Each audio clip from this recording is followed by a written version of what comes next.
Hi, I'm Tim Rubble, and welcome to another episode of Adventure Athlete. Humvee, high-low camper, and how I sheet, and basically how I build and construct a camper.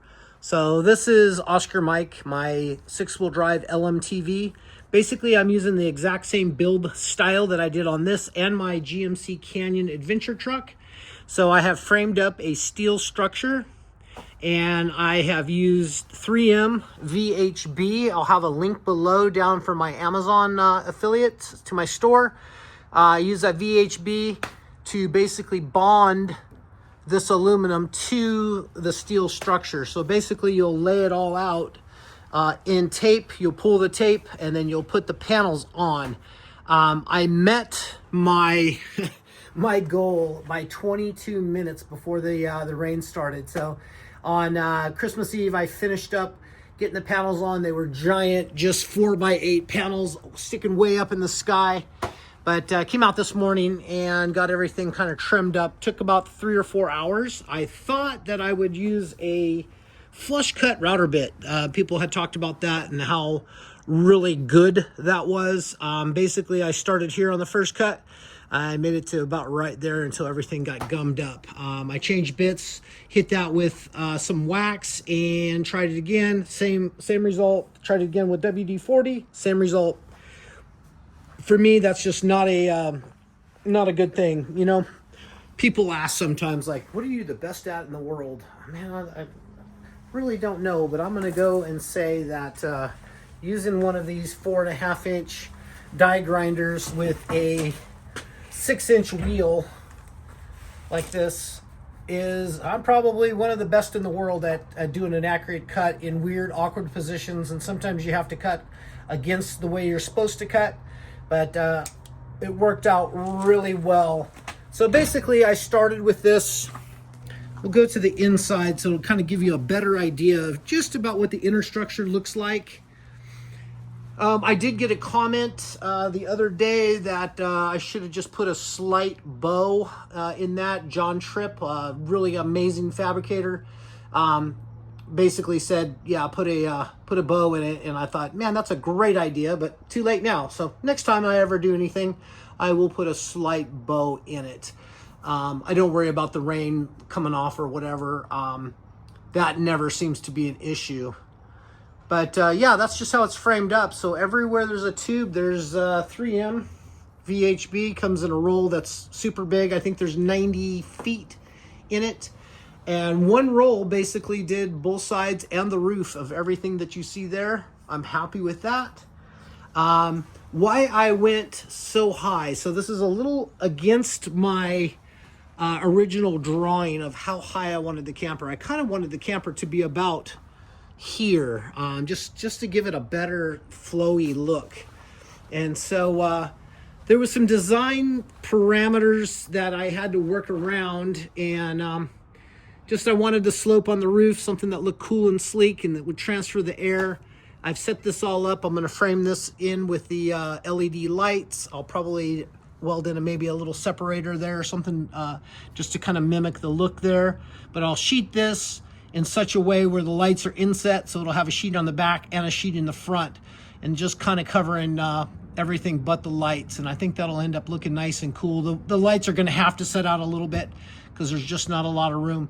But that allows me to put an 8-inch mattress inside the truck now and still have the top down. So the top is down in this position. And here's one of the industrial linear actuators that I got set up. Those are going to go on the back corners. I've already got some things framed in here and here. Hopefully that's going to work out. And then up front right there. So I'm going to try to climb in here and not break myself off. But even with a 6 or 8-inch mattress in this, I'll be able to sit down inside with the top down and be able to sit up. And I wanted that. Another thing for design parameters, I wanted to be able to open up the refrigerator and have the door, nest. So you can load in groceries without having to put in the top up or down. So I achieved that. And I'll have to do some bending and tweaking on that. But wood burning stove is in. It's welded in place.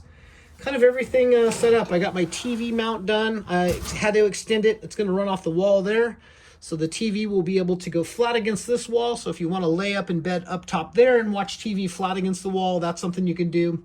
And also it'll be able to be right there. And this is pretty much going to be my spot. This window will open up. There's going to be a window right there and a window right there when the top is up for an expedition type window. I have not framed in all of the little deals that's going to fold up. So basically when you do the linear actuators, the top's going to go up 24 inches and then the side panels will go in place and the front panel will go in place. And then you'll kind of settle everything down and it'll lock in place and you'll have a solid camper with no fabric or anything to, not that little bit would be a big deal, but man, every time I'm in the desert, you know, you get to day 2 or 3 and next thing you know, it's windy and like things are just kind of like not right. And so it's nice to have a super tough structure that's solid instead of the you know, the rooftop tent or something that pops up that has fabric. I didn't want that in this. But you can kind of see I'm laid out. It's comfortable. It's exactly what I thought for inside. With this window there, I'll be able to get 4x8 sheets of plywood down here. Looks like I'm about 9.5 feet to the back there. For those of you that haven't been following, please like and subscribe. But this is the drain for the bathroom. That whole thing is the drain. So when you take a shower, everything will drain down. The shower hot water heater instant on demand will go there, and a little porta potty right there, and this whole area will be available. I'll put a curtain across the whole area, will be available for taking a shower, so that should work out really neat. You know, only thing left to do now is pretty much everything. I went and picked up the polystyrene. While I'm at it, we'll jump out.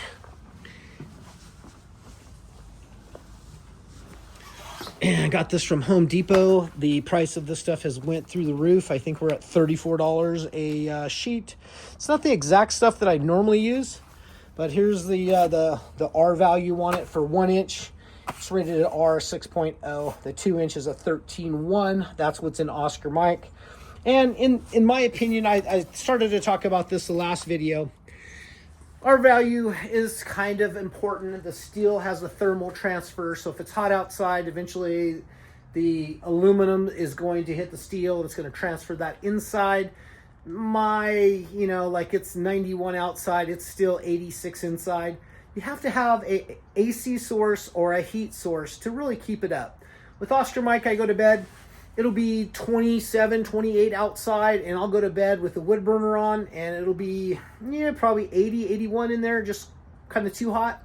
Get under the covers, go to bed, wake up in the morning, and it's like 42 inside. So that R value helps you for a little bit, but then it starts to creep inside, unless you have some type of heat source or cooling source. But it just buys you time is what it does.